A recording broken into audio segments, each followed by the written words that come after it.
بسم الله الرحمن الرحيم.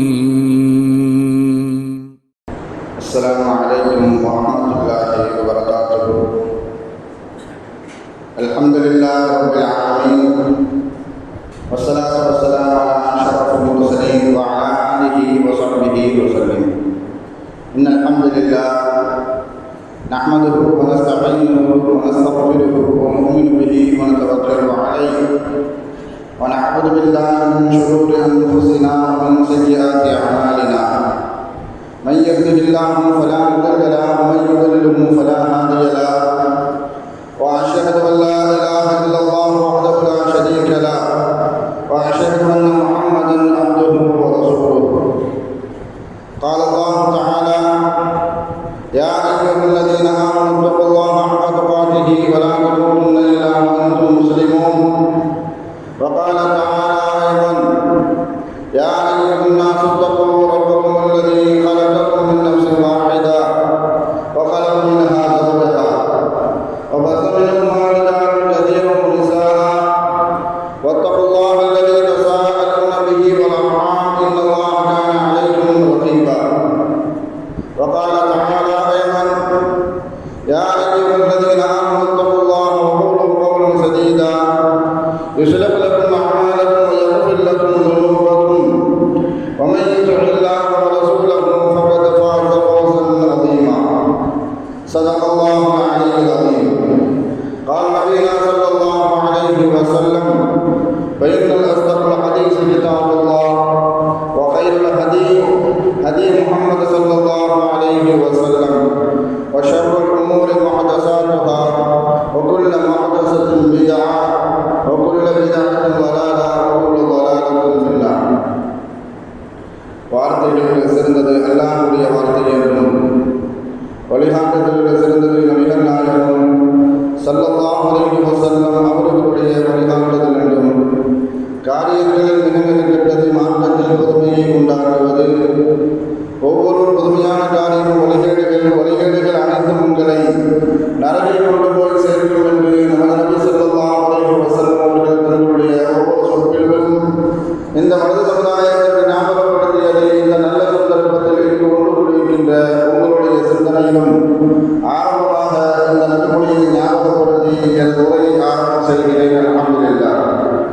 கண்ணியமானவர்களே, அல்லாஹ்வுடைய அல்லாஹ் தஆலா தன்னுடைய ஏகத்துவத்தை வைப்பதற்காக வேண்டி இந்த உலகத்திற்கு எண்ணற்ற நபிமார்களையும் ரசூல்மார்களையும் அனுப்பி வைத்தார். அவர்கள் அனைவர்களுமே அல்லாஹ்வுடைய கட்டளையின்படி அவர்களுக்கு அனுப்பப்பட்ட சமுதாய மக்களிடத்தில் அல்லாஹ்வுடைய ஏகத்துவத்தை ஏற்றி வைத்தார்கள்.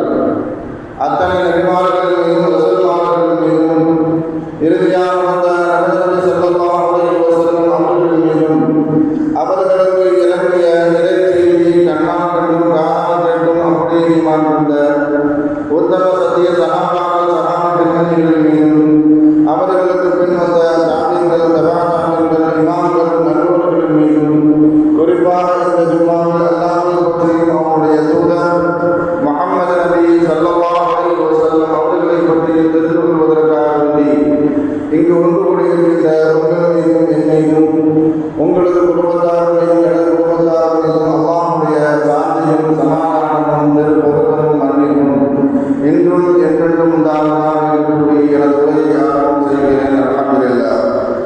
கண்ணியமானவர்களே, அல்லாஹ்வுடையவர்களே, அல்லாஹ் நமக்கெல்லாம் அருள்படியாக இந்த சத்தியமானமான சன்மார்க்கத்தை நமக்கெல்லாம் தந்திருக்கின்றார். இதில் பல்வேறு சட்டத்திட்டங்களும் வழிகாட்டுதலும் இருக்கிறது. இதில் இந்த மார்க்கத்தில் சொல்லப்பட்ட விஷயங்களில் ஏவப்பட்டவைகளும் உண்டு, தடுக்கப்பட்டவைகளும் உண்டு. இந்த மார்க்கத்தில் சிறந்த வணக்கம் எது, சிறந்த நற்குணம் எது என்பதை பற்றியும் வழிகாட்டப்பட்டிருக்கிறது. சில காலங்களில் சில நேரங்களில் சில வணக்கங்களை நாம் அதிகப்படியாக கவனம் எடுத்து அதை நாம் செய்து கொண்டிருப்போம். குறிப்பாக சொல்வதாக இருந்தால், நாம் ரமலானை நெருங்கிக் கொண்டிருக்கின்றோம். அந்த ரமலானில் நாம் வணக்கங்களை கவனம் செலுத்தி அதன் மீது மெனக்கெட்டு சில வணக்கங்களை நாம் செய்து கொண்டிருப்போம்.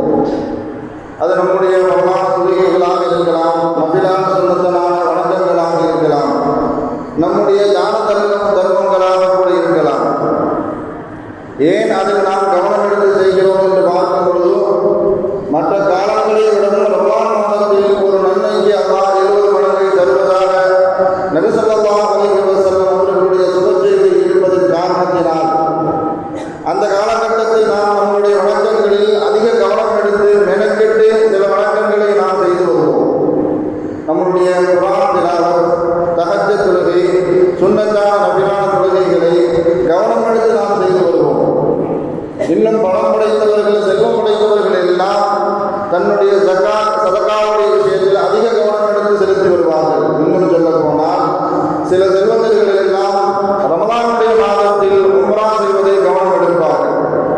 காரணம், நபி ஸல்லல்லாஹு அலைஹி வஸல்லம் அவர்கள் ரமலான் மாதத்தில் யார் உம்ரா செய்வார்களோ அவர்கள் என்னுடன் சேர்ந்து உம்ரா செய்தவருக்கு சமமானவர்கள் என்ற நபிமொழியின் அடிப்படையில் அவர்கள் உம்ரா செய்வார்கள். எப்படியெல்லாம் நாம் நம்முடைய வணக்கங்களில் கவனம் செலுத்தினாலும் சில வணக்கங்களில் நம்மில் பலர் கவனம் எடுத்துக் கொள்வதற்கு நாம் முயற்சி செய்வதே இல்லை. இன்னும் சொல்வதாக இருந்தால் அந்த வணக்கத்தை பற்றி நாம் அறிந்து கொள்வதும் இல்லை. அது வணக்கமா என்பதை கூட நம்மில் பலருக்கு தெரியாது. ஆனால் அந்த வணக்கத்தை பற்றி, அந்த வணக்கத்தினுடைய கவலையை பற்றி அல்லாஹ்வும் ரசூலும் எந்த அளவுக்கு அந்த வணக்கத்தில், அந்த காரியத்தில் எந்த அளவுக்கு வழிகாட்டி இருக்கிறார்கள், எந்த அளவுக்கு மெனக்கட்டி இருக்கிறார்கள் என்பதை நாம் குர்ஆன் ஹதீஸின் மூலமாக தெரிந்து கொள்ள கடமைப்பட்டிருக்கின்றோம். அந்த வணக்கம் எந்த வணக்கம் என்றால், பிறருடைய துன்பத்தில், பிறருடைய கஷ்டத்தில், பிறருடைய கவலையில், பிறருடைய துக்கத்தில் நாம் பங்கு கொண்டு அவர்களுடைய கஷ்டத்தை நீக்குவது, பிறர் துயரை துடைப்பது கூட ஒரு வணக்கம்தான் என்பதாக மார்க்கம் நமக்கு வழிகாட்டும். அது நம்ம சொந்தக்காரர்களாக இருக்கலாம், நம்மளுடைய நண்பர்களாக இருக்கலாம், நம்மளுடைய உறவுகளாக இருக்கக்கூட இருக்கலாம். யாராக இருந்தாலும் அவர்களுக்கு ஏற்படக்கூடிய கஷ்டங்கள், துன்பங்கள் உடல் ரீதியாகவோ, உள்ளம் ரீதியாகவோ, உணர்வு ரீதியாகவோ, உரிமை ரீதியாகவோ, பொருளாதார ரீதியாகவோ எதுவாக இருந்தாலும் அவர்களுடைய துன்பத்தில் நாம் பங்கு கொண்டு அவர்களுடைய துன்பத்தை துடைப்பதற்கு நாம் முயற்சி செய்ய வேண்டும். ஏனென்றால் அல்லாஹ்வும் ரசூலும் அந்த விஷயத்தில் அதிகப்படியான கவனம் செலுத்தி இருக்கிறார்கள். அல்லாஹ்வுடைய பெயர்களில் ஜப்பார் என்ற ஒரு பெயர் உண்டு. அதற்கு பலவிதமான பொருள்களும் அர்த்தங்களும் இருந்தாலும் நமக்கெல்லாம் தெரிந்தது ஜப்பார் என்றால் அடக்கி ஆள்பவன் என்பதாக ஒரு பொருள். அதுக்கு மற்றொரு பொருள் சொல்லப்படுகிறது, பிறருடைய துன்பத்தை நீக்குபவன், சோதனையில் இருந்து நிவர்த்தி செய்பவன் என்பதாக மற்றொரு பொருளும் உண்டு. நபி ஸல்லல்லாஹு அலைஹி வஸல்லம் அவர்கள் தொழுகையில் 2 சஜ்தாவுக்கு மத்தியில் உட்காரக்கூடிய அந்த சிறு இருப்பில் ஒரு துஆவை நமக்கு கற்றுத் தருவார்கள். அல்லாஹும்ம அஃபிர்லி வர்ஹம்னி வஜ்புர்னி வஆஃபினி வஹ்தினி வர்ஸுக்னி. அல்லாஹும்ம அஃபிர்லி, இறைவா என்னை மன்னிப்பாயாக, வர்ஹம்னி என் மீது இரக்கம் காட்டுவாயாக, வஜ்புர்னி என்னுடைய சோதனைகளை, என்னுடைய துன்பங்களை நீக்குவாயாக. ஜப்பார் என்ற அந்த பொருள்பெயரத்தில் இருந்து பிளந்து எடுக்கப்பட்டதுதான் ஜுபுர். அதனுடைய பொருளை கொண்டு காரணத்தினால்தான் ஸல்லல்லாஹு அலைஹி வஸல்லம் அவர்கள் வஜ்புர்னி என்னுடைய சோதனைகளை நீக்குவாயாக, வஆஃபினி எனக்கு நோய் நிவாரணம் தருவாயாக, வஹ்தினி எனக்கு நேர்வழி காட்டுவாயாக, வர்ஸுக்னி யா அல்லாஹ் எனக்கு ரிஸ்க் அளிப்பாயாக என்று தன்னுடைய தொழுகைகளில் 2 சஜ்தாவுக்கு மத்தியில் உட்காரக்கூடிய அந்த சிறு இருப்பில் இந்த துஆவை நபி ஸல்லல்லாஹு அலைஹி வஸல்லம் அவர்கள் கேட்பார்கள். 7வது அத்தியாயம் 143வது வசனத்தில் அல்லாஹ் தஆலா வரலாறு சொல்லி காட்டுவான். சில நபிமார்களுக்கு, சில ரசூல்மார்களுக்கு அல்லாஹ் தஆலா சிறப்பு தன்மைகளை கொடுத்திருப்பான். அது அந்த நபிமார்களுக்கு, அந்த ரசூல்மார்களுக்கு உண்டான சிறப்பு அம்சங்கள். மூசா அலைஹிஸ்ஸலாம் அவர்களை பற்றி அல்லாஹ் தஆலா அந்த 7வது அத்தியாயத்தின் 143வது வசனத்தில் அல்லாஹ் சொல்லி காட்டுவான்.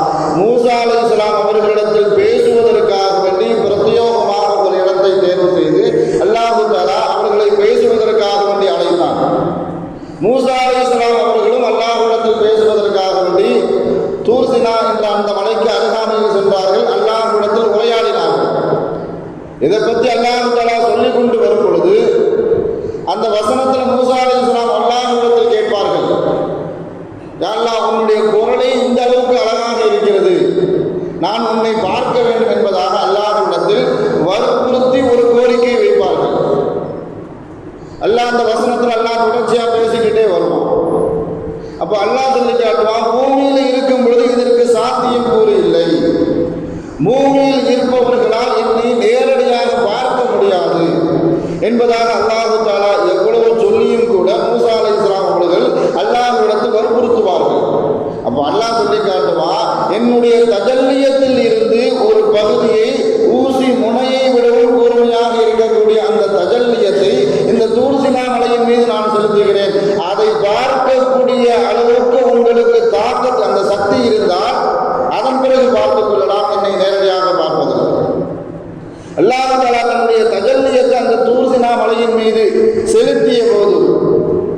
அல்லாஹ் தொடர்ச்சியா பேசுவான். மூசா சஹீகா, மூசா அலைஹிஸ்ஸலாம் அவர்கள் அப்படி மயக்கம் போட்டு விழுந்துட்டாங்க. மயக்கம் போட்டு விழுந்தவர்கள் மயக்கம் தெளிந்து எழுந்திருக்கும் பொழுது அவர்கள் சொன்ன வார்த்தையை அல்லாஹ் தஆலா அங்க பதிவு செய்வான். கால சுப்ஹானக, முதல்ல அவர்கள் சொன்னது ஆச்சரியமான ஒரு விஷயத்தை பார்க்கும் பொழுது, அதை கண்டு அவர்கள் ஆச்சரியத்திற்கு உள்ளாகும் பொழுது நாம் இந்த வார்த்தையை பயன்படுத்த வேண்டும் என்பதை குர்ஆனின் மூலமாக அல்லாஹ் தஆலா நமக்கு அழகாக வழிகாட்டுவான். கால சுப்ஹானக இன்னி துபுது இலைக், அல்லாஹ்விடத்தில் எந்த விஷயத்தை வற்புறுத்தினார்களோ, யா அல்லாஹ் உன்னை பார்க்க வேண்டும் என்ற அந்த செயலை அல்லாஹ்விடத்தில் வற்புறுத்தியதன் காரணத்தினால் அவர்கள் அல்லாஹ் தன்னுடைய தஜல்லியத்தை காட்டியதன் காரணத்தினால் அவர்கள் மயக்கமுற்றார்கள். மயக்கமுற்று எழுந்த நேரத்தில் அவர்கள் சொன்ன வார்த்தை கால சுப்ஹானக இன்னி துபுது இலைக், யா அல்லாஹ் நீ பரிசுத்தமானவன், நான் எந்த செயலை உன்னிடத்தில் வற்புறுத்தினேனோ அந்த செயலுக்காகவே நான் உன்னிடத்தில் பாவ மன்னிப்பு கேட்கிறேன் என்று சொல்லிட்டு அவர்கள் நிற்கிற அவ்வளவு முஃமினீன் சொன்னாங்க.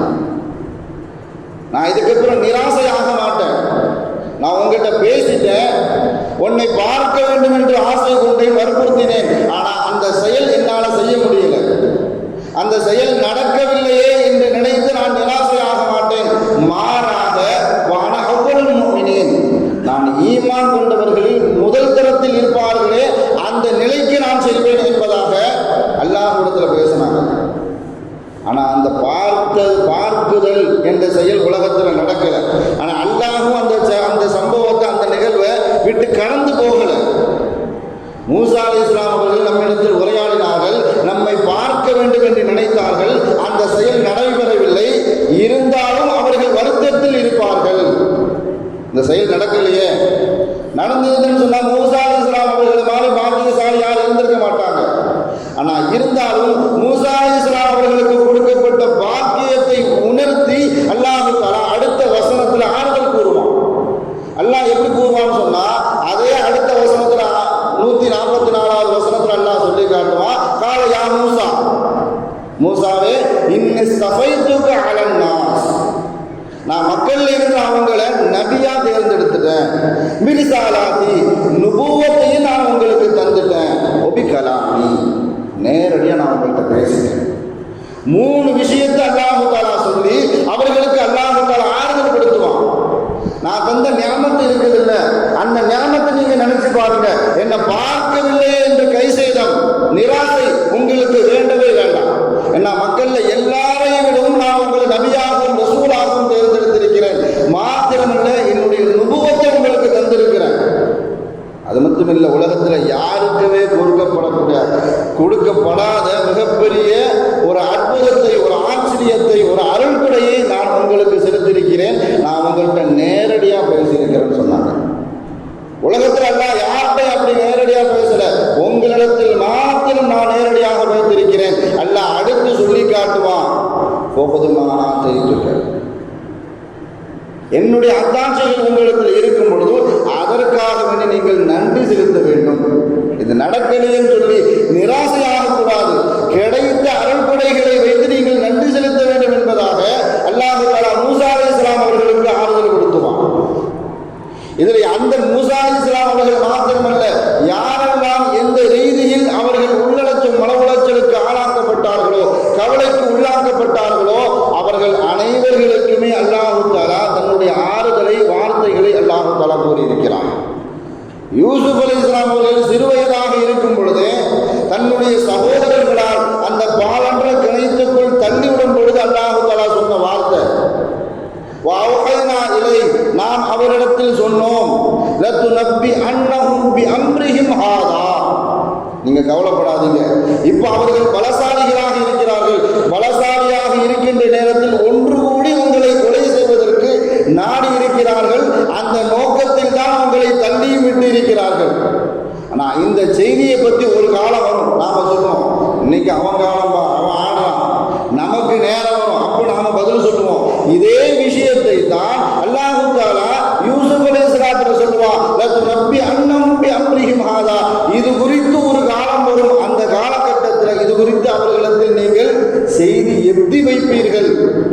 ஒஹும் லா யஷ்உரூன், நீங்க அப்படி சொல்லும் பொழுது நீங்க யாருன்னே அவர்களுக்கு தெரியாது. அப்படிப்பட்ட சூழ்நிலையும் அல்லாஹ் உண்டாக்கினான். எகிப்தில் பஞ்சம் ஏற்படும் பொழுதோ, பஞ்ச நிவாரணம் பெறுவதற்காக வேண்டி அந்த அரசகத்தில் செய்யும் பொழுதோ, அந்த நிவாரணம் அதிகாரியாக யூசுப் அலைஹிஸ்ஸலாம் அவர்கள் இருந்தார்கள். அவர்களுடைய 11 சகோதரர்களும் சென்றார்கள். ஆனால் முன்னாடி இருக்கிறது யூசுப் அலைஹிஸ்ஸலாம் அவர்கள் தான் என்பதாக அவர்களுக்கே தெரியாது. அதைத்தான் முன்னாடியே சிறு வயதிலேயே அவர்களுக்கு அல்லாஹ் தஆலா ஆறுதல் கூறினார். நான் சமீபத்தில் கூட நம்ம மெஹராஜ் இரவை கடந்து வந்தோம். மெஹராஜின் மூலமாக நமக்கு சொல்லக்கூடிய கூட பாடம், யார் கவலையில் இருந்தாலும், யார் துக்கத்தில் இருந்தாலும், யார் மன உளைச்சலில் இருந்தாலும் அவர்களுக்கு நான் இருக்கிறப்பா, நீ தைரியமாக இருக்கு, நீ கவலையப்பட வேண்டாம், நான் இருக்கிறேன், எந்த விஷயமா இருந்தாலும் நீ கவலைப்பட வேண்டாம் என்பதை முன்னெடுத்துவதுதான் மெஹராஜினுடைய பயணம். ஸல்லல்லாஹு அலைஹி வஸல்லம் அவர்களுக்கு வெளியிலிருந்து வரக்கூடிய எல்லா எதிர்ப்புகளையும் தாங்கி நின்று அறமாக நின்றவர்கள் அபூ தாலிப். முஸ்லிம் ஆகல, ஆனா இருந்தாலும் தம்பி முகமது எவனாலும் கை வைக்க முடியாது என்பதாக வெளியில் இருந்து வரக்கூடிய ஆபத்துகளையும் எல்லா விதமான தடைகளையும் நின்று அறமாக நின்று காத்தவர்கள் அபூ தாலிப். அவர்களுடைய மரணம், அவர் மரணித்து 3வது நாள் தனக்கு உறுதுணையாக நின்று இன்பத்திலும் துன்பத்திலும் பங்கு கொன்ற அன்னை கதீஜா ரலியல்லாஹு தஆலா அன்ஹா அவர்களுடைய மரணம். 2 பேருமே வஃபாத்தாக விட்டார்கள். நம்ம மக்கால் நம்மளுடைய ஏகத்துவ பிரச்சாரம் விடுபடாதோ என்று நினைத்து ஸல்லல்லாஹு அலைஹி வஸல்லம் அவர்கள் தாயிஃபுக்கு சென்று இஸ்லாமிய பிரச்சாரம் செய்தார்கள். அங்கு அவர்களுடைய இஸ்லாமிய பிரச்சாரம் தோல்வி. இப்படி எல்லா வகையிலையும் ஒரு மன உளைச்சல்ல இருக்கக்கூடிய சமயத்துல தான் அல்லாஹ் தஆலா தன்னின் பக்கம் அழைத்து உலக முஸ்லிம்களுக்கு எல்லாம் மிகப்பெரிய அருள்படியாக உங்களுக்கு துன்பம் வரும்போது எப்படி நடந்து கொள்ள வேண்டும் என்ற மிகப்பெரிய ஒரு ஆயுதத்தை அல்லாஹ் தஆலா கையில கொடுத்தான். 2 விதமான விஷயம், தொழுகையும் அல்லாஹ் தஆலா கையில கொடுத்தான். சூரத்து பக்ராவுடைய கடைசி 2 வசனங்கள் வானத்தில் வைத்து இறக்கப்பட்டது, அதை கொடுத்து அல்லாஹ் தஆலா அனுப்பி வைத்தான். அது மாத்திரமல்ல, இமாம்கள் இந்த வரலாற்று நிகழ்ச்சியை பற்றி மெஹராஜை பற்றி சொல்லி காட்டும் பொழுது ரிஹலத்துல் ஜபர் ஸல்லல்லாஹு அலைஹி வஸல்லம் அவர்களுக்கு அல்லாஹ் தஆலா இந்த மெஹராஜ் பயணத்தை அவர்களுடைய துன்பத்தை நீக்கக்கூடிய பயணமாக அல்லாஹ் தஆலா ஆக்கி வைத்தான் என்பதாக இமாம்கள் பெருமக்கள் எல்லாம் எழுதி காட்டுவார்கள். ஸல்லல்லாஹு அலைஹி வஸல்லம் அவர்கள் கூட எந்த சஹாபிகளும் தன் தோழர்களில் ஒருவர் கூட ஒரு கவலை தோய்ந்த, ஒரு துக்கம் தோய்ந்த, ஒரு துக்கத்தில் துன்பத்தில் இருந்தால் அதை பார்த்து விட்டு கடந்து செல்ல மாட்டார்கள் ஸல்லல்லாஹு அலைஹி வஸல்லம். அது என்ன என்று விசாரித்து விட்டு அதற்குண்டான தீர்வு என்ன என்பதை சொல்லிவிட்டு தான் அல்லது அதை தீர்த்து விட்டு தான் ஸல்லல்லாஹு அலைஹி வஸல்லம் அவர்கள் கடந்து செல்வார்கள். ஜாபிர் ரலியல்லாஹு என்ற ஒரு நபி தோழர் கவலையா இருக்கிறார். ஸல்லல்லாஹு அலைஹி வஸல்லம் அவர்கள் பார்க்கும் பொழுது, இன்னும் ஜாபிர் இன்னும் கல்யாணம் முடிக்கலையான்னு கேட்கிறாங்க. இன்னும் கல்யாணம் முடிக்காமல் திருமணம் முடிக்காமல் இருக்கிறீர்களே, என்ன காரணம் அப்படின்னு கேட்கும் பொழுதுதான் ஜாபிர் ரலியல்லாஹு தஆலா அவர்கள் ஸல்லல்லாஹு அலைஹி வஸல்லம் அவர்கள்ட்ட சொல்லி காட்டினாங்க, யா ரசூலல்லாஹ், என்னுடைய தந்தை உஹது போரில் ஷஹீதாக்கப்பட்டார், 9 பொம்பளை பிள்ளைங்களை விட்டுட்டு போயிட்டார், கடனும் அதிகமாக இருக்குது, நான் கடனையும் அடைக்கணும், 9 பெண் பிள்ளைகளையும் நான் கரை சேர்க்க வேண்டும், நான் எப்படி கல்யாணம் முடிக்க முடியும், நான் எப்படி கவலைகளை இல்லாமல் இருக்க முடியும் என்பதாக ஸல்லல்லாஹு அலைஹி வஸல்லம் அவர்களிடத்தில் ஜாபிர் ரலியல்லாஹு தஆலா அவர்கள் கேட்டார்கள். ஜாபிரே, உங்களுக்கு ஒரு விஷயம் தெரியுமா? ஜாபிர் ரலியல்லாஹு தஆலா அவர்களோட வாப்பா பேர் அப்துல்லா. அப்துல்லா அல்லாஹ்விடத்தில் எந்த அந்தஸ்தில் இருக்கிறார் தெரியுமா? நீ அவர் போர்ல ஷஹீதாக்கப்பட்டார், 9 பொம்பளை பிள்ளைங்களை விட்டுட்டு போயிட்டார், கடத்தை வச்சுட்டு போயிட்டார் என்பதாக நீங்கள் கவலைக்குள்ளாக இருக்கிறீர்கள். ஆனா அப்துல்லா அல்லாஹ்விடத்தில் எவ்வளவு பெரிய அந்தஸ்துல இருக்கிறார் தெரியுமா? கல்லம அபாக்க கிஃபாஅன். அல்லாஹ் ஷஹீதாக்களிடத்தில் மத்தியில் நேரடி அல்லாஹ் தஆலா யார்கிட்டையும் பேசினதில்லை. நான் உங்களுடைய தந்தைகிட்ட அல்லாஹ் தஆலா நேரடியாக பேசினான். தமன்ன அலைய ஒட்டிக்க, அல்லாஹ் நேரடியாக பேசுறது மாத்திரமல்ல, உங்களுடைய தந்தை அப்துல்லாஹ்விடத்தில் அல்லாஹ் கேட்டா, உங்களுக்கு ஏதாவது ஆசை இருக்கிறதா? அது எந்த ஆசையாக இருந்தாலும் சரி என்னிடத்தில் சொல்லுங்கள், நான் நிறைவேற்றி தருகிறேன் என்பதாக அவர்களுக்கு அல்லாஹ் தஆலா விருப்பத்தை கொடுத்தான். எதை கேட்டாலும் அல்லாஹ் தஆலா தருவதாக. இப்படிப்பட்ட அந்தஸ்துக்கு சொந்தக்காரராக அவருடைய மகனாக இருக்கக்கூடிய நீங்கள் கவலை கொள்ளலாமா என்பதாக தங்களுடைய தந்தையினுடைய நினைவு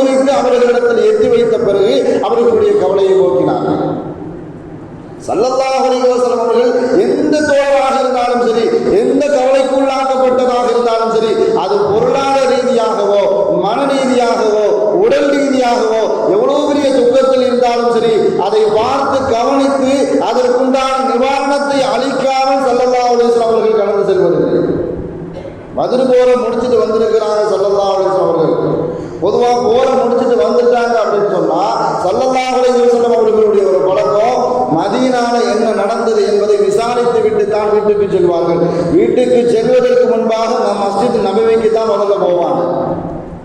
போருக்கு போகாத சஹாபிகள் எல்லாம் ஸல்லல்லாஹு அலைஹி வஸல்லம் அவர்களை போய் சந்திப்பாங்க. பத்ர் போரை முடிச்சுட்டு வந்திருக்கிறாங்க, மஸ்ஜித் நபவியில ஸல்லல்லாஹு அலைஹி வஸல்லம் அவர்கள் இருக்கிறார்கள். அங்கு சென்று உஸ்மான் ரலியல்லாஹு பத்ர் போர்ல கலந்துக்கல, எவ்வளவு பெரிய சஹாபி. பத்ர் போர்ல கலந்து கொள்ளாத சஹாபிகளில் ஒருவர் உஸ்மான் ரலியல்லாஹு. காரணம் என்ன காரணம்னு சொன்னா, அவர்களுடைய மனைவி ருக்கையா ரலியல்லாஹு அன்ஹா ஸல்லல்லாஹு அலைஹி வஸல்லம் அவர்களுடைய மகள். அவர்களை தான் உஸ்மான் ரலியல்லாஹு திருமணம் முடிச்சிருந்தாங்க. நோய்வாய்ப்பட்டிருந்தார்கள். அவர்களை கவனித்துக் கொள்வதற்காக வேண்டி பத்ர் போர்ல கலந்துக்க முடியாத சூழல் ஏற்பட்டது. பத்ர் போர் முடிச்சுட்டு வந்து ஸல்லல்லாஹு அலைஹி வஸல்லம் அவர்கள்ட்ட போய் சந்திக்கிறாங்க. உஸ்மான் ரலியல்லாஹு அன்ஹு அவர்களுக்கு ரெண்டு விதமான கவலை. எல்லா சஹாபாக்களும் பத்ர் போர்ல கலந்து கொண்டார்களே, என்னால் அதில் கலந்து கொள்ள முடியவில்லையே என்ற கவலை உண்டு. இரண்டாவது, யாரை கவனித்துக் கொள்வதற்காக வேண்டி அந்த போரில் கலந்து கொள்ளாமல் இருந்தார்களோ அப்படி அருமை மனைவி அன்னை ருக்கையா ரலியல்லாஹு அன்ஹா அவர்கள் வஃபாத்தாகிவிட்டார்கள். இந்த ரெண்டு செய்தியை போய் ஸல்லல்லாஹு அலைஹி வஸல்லம் அவர்கள்ட்ட போய் சொல்றாங்க. யாரும் சொல்லலாம், என்னால் போர்லையும் கலந்துக்க முடியல, நான் கவனித்துக் கொண்டிருந்த என்னுடைய மனைவி உங்களுடைய மகள் ருக்கையா வஃபாத் ஆகிட்டாங்க, இதுக்கு நான் என்ன செய்ய முடியும், போரினுடைய நன்மையை நான் இழந்து விட்டேனே என்பதாக சொல்லி காட்டிய நேரத்தில் தான் ரெண்டு கவலைக்கும் ஸல்லல்லாஹு அலைஹி வஸல்லம் அவர்கள் சுபச்செய்தி சொன்னார்கள். இன்னல்லாஹ கத் ஸவ்வஜக உம்மு குல்சூம். இப்பதான் ஜிப்ரீல் அலைஹிஸ்ஸலாம் அவர்கள் வந்து விட்டு சென்றார்கள். அல்லாஹ் சொன்னா, என்னுடைய மகன் உம்மு குல்சூம் ரலியல்லாஹு தஆலா அவர்களை உங்களுக்கு திருமணம் முடிக்க சொல்லி அல்லாஹ் தஆலா சொன்னான். முதல் கவலைக்கு அல்லாஹ் தஆலா நிவர்த்தி கொடுத்து விட்டான் ஸல்லல்லாஹு அலைஹி வஸல்லம் அவர்கள் மூலமாக. இரண்டாவது கவலை என்னன்னு சொன்னா, போர்ல கலந்துக்கல, போரினுடைய நன்மை எனக்கு கிடைக்கல, அந்த நன்மை எனக்கு கிடைக்க வேண்டுமே என்ற அவர்களுடைய இரண்டாவது கவலைக்கும் ஸல்லல்லாஹு அலைஹி வஸல்லம் அவர்கள் பதில் கூறினார்கள். நீங்கள் பதில் போரில் கலந்து கொள்ளாவிட்டாலும் கலந்து கொண்டால் இந்த நன்மையை பெற்றுக் கொள்வீர்களோ அந்த நன்மையையும் அல்லாஹ் தஆலா உங்களுக்கு தந்துவிட்டான். ஸல்லல்லாஹு அலைஹி வஸல்லம் அவர்களுடைய மகள்களை, இரண்டு மகள்களையும் திருமணம் முடிந்ததன் காரணத்தினால்தான் உஸ்மான் ரலியல்லாஹு தஆலா அவர்களுக்கு ஒரு பட்ட பெயர் தின்னூரைன், இரண்டு பேர் உடையவர் என்பதாக. ஹிஜ்ரி 9 உம்மு குல்சூம் ரலியல்லாஹு அவர்களும் வஃபாத்தாகிவிட்டார்கள். இந்த செய்தியை போய் சொல்றாங்க. ருக்கையா ரலியல்லாஹு அன்ஹா வஃபாத்தான நேரத்தில் அல்லாஹ் சொன்னா உம்மு குல்சூம் அவங்களுக்கு கட்டி வைக்கிறான் என்பதாக. உம்மு குல்சூம் ரலியல்லாஹு அன்ஹா அவர்கள் மரணித்த நேரத்தில் உஸ்மான் ரலியல்லாஹு ஸல்லல்லாஹு அலைஹி வஸல்லம் அவர்கள்ட்ட போய் சொன்னாங்க, யா ரசூலல்லாஹ் உம்மு குல்சூமும் வஃபாத் ஆகிட்டாங்க என்பதாக. நாமளாம் என்ன செஞ்சிருப்போம், என் பிள்ளை ஒரு பிள்ளையை கட்டி வச்சேன், நீ கல் குத்து மாதிரி தான் இருக்கிற, என் பிள்ளை என்ன செஞ்சுக்கிட்டு இருக்குது, போயிட்டே இருக்குது. ஆனால் ஸல்லல்லாஹு அலைஹி வஸல்லம் அவர்கள் சொல்லி காட்டினார்கள், ஸலாஸத்துன், மூணாவது ஒரு பிள்ளை இருந்தால் கூட நான் உங்களுக்கு கட்டி வைப்பேன்னு சொன்னாங்க. மூணாவது என்கிட்ட ஒரு பொம்பளை பிள்ளை இல்லை, மூணாவது என்னிடத்தில் ஒரு பெண்மகள் இருந்தாலும் உஸ்மானை நான் உங்களுக்கு திருமணம் முடித்து கொடுப்பேன் என்பதாக ஆறுதலான வார்த்தையை தான் ஸல்லல்லாஹு அலைஹி வஸல்லம் அவர்கள் உஸ்மான் ரலியல்லாஹு அன்ஹு அவர்களிடத்தில் சொல்லி காட்டினார்.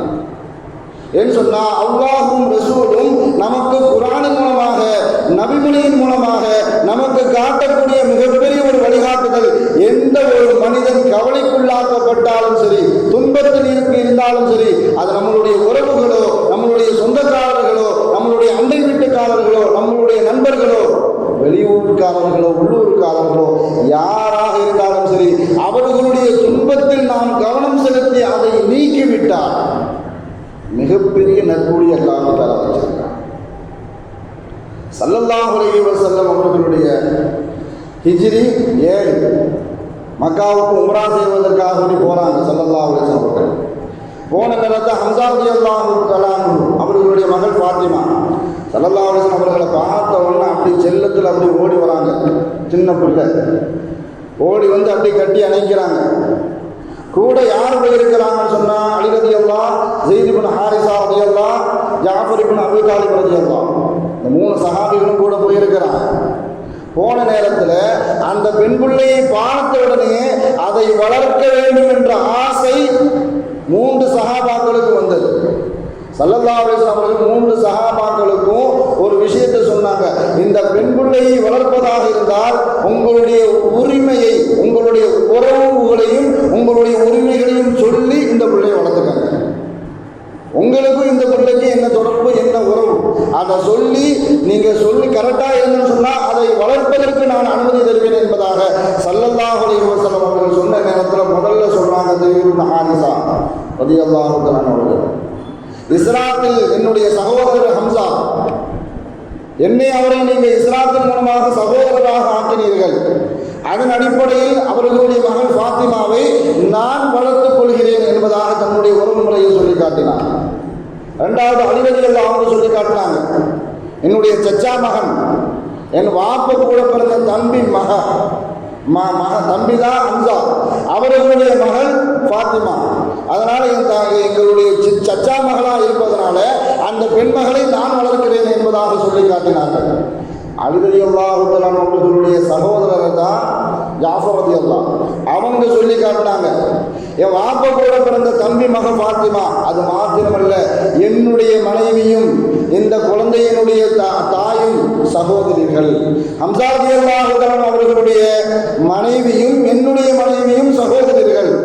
அதனால இந்த குழந்தையை வளர்ப்பதற்கு நான் தான் அதிக தகுதி உடையவன் என்று சொன்ன நேரத்தில் ஸல்லல்லாஹு அலைஹி வஸல்லம் அவர்கள் சொல்லி காட்டினார்கள், அல் ஹாலத்து பிமன்சிலத்தில் உம்மா, இந்த குழந்தையை வளர்க்கக்கூடிய விஷயத்துல உங்கள் இருவரை விடையும் அலி ரலியல்லாஹு, ஸெய்த் இப்னு ஹாரிஸா ரலியல்லாஹு, உங்கள் இருவரை விடவும் அதிக தகுதியுடையவர் ஜாஃபர் ரலியல்லாஹு. ஏன்னு சொன்னா அவர் ஆம்பளை முறையில கிடையாது, அந்த பெண்ணுடைய அந்த குழந்தையினுடைய தாயும் ஜாஃபர் ரலியல்லாஹு அவர்களுடைய மனைவியும் சகோதரர்களாக இருப்பதன் காரணத்தினால் பெரியம்மாவோ சின்னம்மாவோ யாராக இருந்தாலும் சரி, அம்மா இல்லைன்னு சொன்னா, தாய் இல்லைன்னு சொன்னா தாயுடைய அந்தஸ்துக்கு பெரியம்மாவும் வந்துடுவாங்க, சின்னம்மாவும் வந்துடுவாங்க. அதன் அடிப்படையில் இந்த குழந்தையை வளர்ப்பதற்கு நான் ஜாஃபருக்கு அனுமதி கொடுக்கிறேன் என்பதாக ஸல்லல்லாஹு அலைஹி வஸல்லம் அவர்கள் சொல்லி காட்டினார்கள். பொதுவாக ஒரு தீர்ப்பின் மூலமாக எல்லாத்தையும் திருப்திப்படுத்த முடியாது. ஒருவருக்கு சாதமாக இருக்கக்கூடிய ஒரு தீர்ப்பு இன்னொருவருக்கு பாதமாக இருக்கும், எல்லாத்தையும் திருப்திப்படுத்த முடியாது. இருந்தாலும் தீர்ப்பு கொடுத்த பிறகு கூட ஸல்லல்லாஹு அலைஹி வஸல்லம் அவர்கள் எப்படி கவனம் செலுத்தினார்கள் சொன்னா, 2 பேரும் நிராசை ஆகிவிடுவார்களே, 2 பேரும் ஆசையில் இருந்தாங்க, 2 பேரும் நிராசை ஆகிவிடக் கூடாது என்பதாக ஸல்லல்லாஹு அலைஹி வஸல்லம் அவர்கள் அடுத்து சொன்னார்கள் ஸெய்த் ரலியல்லாஹு அவர்களை பார்த்து, அந்த அஹூனா ஓ மௌலானா, நீ நம்முடைய சகோதரர், நம்முடைய தலைவர். யாரும் ஒரு அடிமையை பார்த்து அப்படி சொல்ல மாட்டாங்க.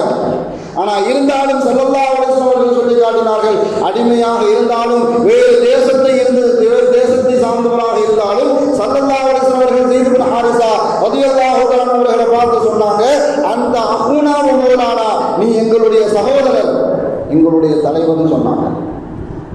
அலி ரலியல்லாஹு தஆலா அவர்களை பார்த்து சொன்னாங்க, அந்த மின்னி வான மின்க, நீ என்னில் இருந்து உடையவன், நான் உன்னிலிருந்து உடையவன், நம்ம 2 பேரும் வேறுபாடுலாம் கிடையாதுன்னு சொன்னாங்க. நீ நானும் ஒருத்தர் தான், நம்ம 2 பேருக்குள்ள எந்த வேறுபாடும் இல்லை என்பதாக அலி ரலியல்லாஹு தஆலா அவர்களை பார்த்து சொன்னாங்க. இந்த 2 பேரை பார்த்தும் இப்படி சொன்னதுக்கு அப்புறம் ஜாஃபர் ரலியல்லாஹு அவர்கள் வருத்தப்படக்கூடாது என்பதற்காக வேண்டி அவர்களை பார்த்தும் ஸல்லல்லாஹு அலைஹி வஸல்லம் அவர்கள் சொன்னார்கள், அஷ்பஹத ஹல்கி வ ஹுல்கி, உருவத்திலும் சரி குணத்திலும் சரி நீ என்னை போன்றவன். நான் ஜாஃபர் ரலியல்லாஹு பார்ப்பதற்கு உருவ தோற்றத்தில் ஸல்லல்லாஹு அலைஹி வஸல்லம் அவர்கள் மாதிரியே இருப்பார்கள். அதன் காரணத்தினாலே ஸல்லல்லாஹு அலைஹி வஸல்லம் அவர்கள் ஜாஃபர் இப்னு அபீ தாலிப் ரலியல்லாஹு அவர்களை பார்த்து சொன்னாங்க, அஷ்பஹத ஹல்கி வ ஹுல்கி, உருவத்திலும் குணத்திலும் நீ என்னை போன்றவன் என்பதாக அவர்களை பார்த்து சொன்னாங்க. தீர்ப்பு கூறியதற்கு பிறகு கூட அவர்களுக்குள்ள மனதில் எந்த விதமான சஞ்சலமும் சிரமமும் ஏற்பட்டுவிடக்கூடாது என்பதை கவனம் எடுத்து ஸல்லல்லாஹு அலைஹி வஸல்லம் அவர்கள் சொல்லி காட்டினார்கள்.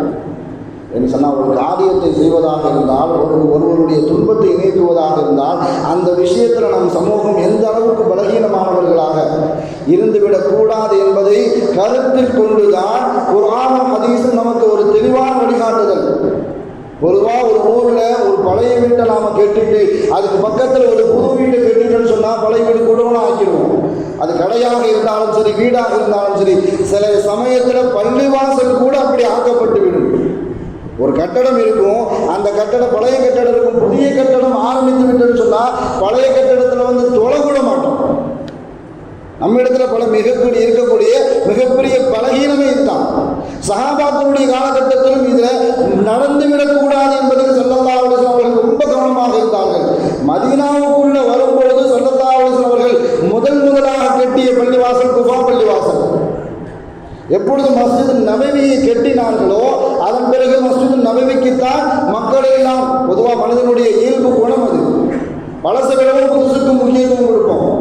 மஸ்ஜித் நபவிக்கு மக்கள் எல்லாம் முக்கியத்துவம் கொடுக்கக்கூடிய நேரத்தில் குஃபாவாசிகள் வருத்தப்பட்டு விடக்கூடாது என்பதற்காக வேண்டி ஸல்லல்லாஹு அலைஹி வஸல்லம் அவர்கள் கவனம் எடுத்து 2 காரியத்தை செஞ்சாங்க. ஒவ்வொரு சனிக்கிழமையும் குஃபா பள்ளிவாசலுக்கு போய் 2 ரக்காத்து தொழுவாங்க. முதல் விஷயம்.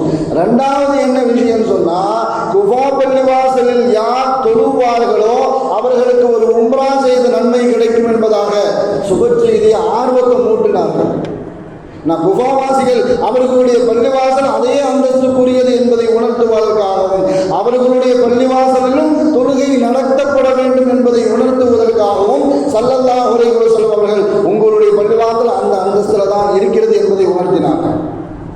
பொதுவாக நாம் ஒரு மனிதனுடைய கஷ்டத்தை நிறைவேற்றும் பொழுது நாம் யாருக்காவது போய் ஹெல்ப் பண்ணிட்டேன்னு சொல்ல, உதவி செஞ்சுட்டேன்னு சொன்னால் நீங்கள் கடவுள் மாதிரிங்கம்மா எல்லாம் பாதுகாக்கணும். அப்படி வார்த்தை பயன்படுத்தக்கூடாது. எதை மறுப்பாளராக இருந்தால், மாற்று மத சகோதரராக இருந்தால் கடவுள் மாதிரி காப்பாற்றுனீங்க, அந்த வார்த்தையை நம்ம அடிக்கடி கேள்விப்படுவோம். சமீபத்தில் சென்ற வருடம் நடந்த கூட ஒரு வெள்ளத்தில் நாம் முஸ்லீம்கள் அதிகப்படியான உதவிகள் செய்ததன் காரணத்தினால் மாற்று மத சகோதரர்கள் வாயிலிருந்து வந்த வார்த்தை, முஸ்லிம்கள் எல்லாம் கடவுள் மாதிரி காப்பாற்றினாங்க, முஸ்லிம்கள்லாம் கடவுள் போல தங்களுடைய இடங்களை தங்குவதற்கு அனுமதி கொடுத்தார்கள் என்பதாக சொல்லி காட்டுவார்கள். ஆனால் அல்லாஹ் என்ன சொல்லி காட்டுவான்னு சொன்னால், நீ யாருக்கு உதவி செய்கிறாயோ அவனிடத்தில் என்னை பார்க்கலாம். ஒருத்தர் கவலையில் இருக்கிறாரு, அந்த கவலை பொருளாதார ரீதியான கவலையோ அல்லது பசி ரீதியானவோ அல்லது உடல் ரீதியாகவோ எப்படிப்பட்ட துன்பமாக இருந்தாலும் சரி, அந்த மனிதனுக்கு நீ சந்தோஷத்தை ஏற்படுத்தினால், மகிழ்ச்சியை ஏற்படுத்தினால் அவனிடத்தில் என்னை பார்க்கலாம். இதுதான் இஸ்லாம் நமக்கு வழிகாட்டுது. அவன் நம்மிடத்துல கடவுளை பார்க்க மாட்டான். அல்லாஹ் சொல்றான், அவனிடத்தில் என்னை நீ பார்க்கலாம். ஏன்னா கியாமத்தில் அடியாறுகளை நிற்க வைத்து அல்லாஹ் அப்படித்தான் கேள்வி கேட்பான். நான் தாகித்து இருந்தேனே, எனக்கு நீ தண்ணீர் இருந்தாயா? நான் பசியுடன் உன்னிடத்தில் வந்தேனே, எனக்கு உணவளித்தாயா? நான் ஆடை கேட்டு வந்தேனே, எனக்கு ஆடை வழங்கினாயா? நான் நோயுற்று இருந்தேனே, என்னை நோய் விசாரிக்க வந்தாயா என்பதாக அல்லாஹ் அந்த அடியானத்தில் கேட்கும் பொழுது அடியான் அப்படி பிளந்து முடிப்பான். நீ எப்போ நோய்வாய்ப்பட்டு இருந்தாய்? நீ எப்போ தாகித்து இருந்தாய்? நீ எப்பொழுது பசியுடன் இருந்தாய்? நீ எப்போ ஆடை இல்லாமல் இருந்த என்பதாக அந்த அடியான் கேட்கக்கூடிய நேரத்தில் அல்லாஹ் பதில் சொல்லுவான். இந்த நாளில், இந்த நேரத்தில் இந்த மனுஷன் உங்கள்கிட்ட தண்ணி கேட்டான், இந்த மனுஷன் உங்கள்கிட்ட சாப்பாடு கேட்டான், இந்த மனுஷன் ஆடை இல்லாமல் ஆடை கேட்டான். உன்னுடைய உறவுக்காரர்கள், உன்னுடைய தந்தை, உன்னுடைய தாய், உன்னுடைய சகோதரன் சகோதரி, உன்னுடைய நண்பன் நோய்வாய்ப்பட்டு இருந்தான். உன்னுடைய ஈகோவின் காரணமாக அல்லாஹ் பாதுகாக்க. நமக்கு மிகப்பெரிய எதிரியே நம்மளுடைய நப்சு. போவாத, அவன் உனக்கு அப்படி செஞ்சான், அவனுக்கு இப்படி செஞ்சான். நல்லதில் கலந்துக்காட விட்டாலும் கெட்டதில் கலந்துக்க வேண்டும். எல்லா ஸல்லல்லாஹு அலைஹி வஸல்லம் அவர்கள் மிகப்பெரிய எல்லா விஷயத்திலையும் கவனம் எடுத்து சென்றார்கள். அவர்களிடத்தில் எந்த ஒரு விஷயமாக இருந்தாலும் சரி, ஒரு தலைவனுடைய முற்போக்கு சிந்தனை என்ன எப்படின்னு சொன்னால், பின்னாடி நடக்கக்கூடியதை முன்னாடி சிந்திக்கணும். ஸல்லல்லாஹு அலைஹி வஸல்லம் அவர்கள் அதைத்தான் காட்டினார்கள். அது எந்த விஷயமாக இருந்தாலும் சரி, நாம் நினைக்கிறோம், என் வீட்டு கல்யாணத்துக்கு வரல, பிரச்சனை இல்லை, என் வாப்ப உடம்பு சரியில்லாமல் இருந்தது, அவன் பார்த்தானா? நான் உடம்பு சரியில்லாமல் இருந்தேன், நான் விபத்துக்குள்ளாக இருந்தேன், அவன் பார்த்தானா? எல்லா மனிதர்களும் நாம் ஆட்சியாளர்களிடத்தில் கூட எதிர்பார்ப்பது இதுதான். ஒரு கவலை தெரிவித்தாரா, ஒரு அறிக்கை விட்டாரா, அது நாட்டு பிரதமராக இருந்தாலும் சரி, நாட்டு ஆளக்கூடியவர்களாக இருந்தாலும் சரி, மாநிலத்தை ஆளக்கூடியவராக இருந்தாலும் சரி, அவர்களிடத்தில் நாம் இருந்து எதிர்பார்க்கிறது சொத்து சோத்தை எழுதி கேட்கறது இல்லை. நான் துன்பப்பட்டு இருந்தேன், என்னை வந்து பார்த்தாரா, அதைத்தான் அல்லாஹ் கேட்பான் மறுமையில. நான் நோய்வாய்ப்பட்டு இருந்தேன், நீ வந்து பார்த்தியா? நான் தாகித்து இருந்தேன், எனக்கு தண்ணி தந்தியா? நான் பசியில இருந்தேன், எனக்கு சாப்பாடு தந்தியா? நான் ஆடை இல்லாமல் இருந்தேன், எனக்கு ஆடை தந்தாயா? கேட்கும் பொழுது நாம் எல்லாம் முடிப்போம், அல்லாஹ் பாதுகாப்பு.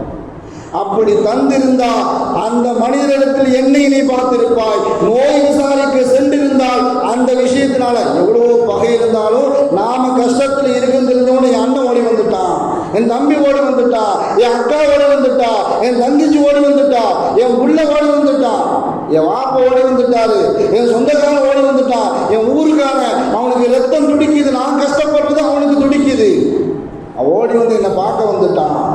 இதைத்தான் அல்லாஹ் கேட்பான். அந்த இடத்துல நீ வந்திருந்தால் என்னை பார்த்திருக்கலாம். இதைத்தான் அல்லாஹ் ரசூலும் நமக்கு வழிகாட்டுகிறார்கள். யார் துன்பத்தில் இருந்தாலும், யார் கஷ்டத்தில் இருந்தாலும், யார் கவலைகள் இருந்தாலும் அவர்களுடைய துயர் துடைப்பதற்கு நாம் முயற்சி செய்தால் கியாமத்திலேயும் சரி, மறுமையிலும் சரி, உலகத்திலும் சரி, நம்ம துயர் துடைப்பதற்கு அல்லாஹ் தஆலா வழிவகுப்பான் என்பதில் எந்த விதமான சந்தேகமும் இல்லை. அல்லாஹ் தஆலா மற்றவர்களுடைய கஷ்டத்தில் துன்பத்திலும் பங்கு கொண்டு அவர்களுடைய துடை துடைக்கக்கூடிய நல்லடியார்கள் கூட்டத்தில் அல்லாஹ் தஆலா நம் அனைவர்களையும் ஆக்கியர்கள் புரிவானாக. வாழும் காலமெல்லாம் மருத்துவமனை கஷ்டங்கள், அதன் செலவுகள், சிரமங்கள் அனைத்தையும் விட்டு அல்லாஹ் தஆலா நம்மை முழுமையாக பாதுகாப்பானாக.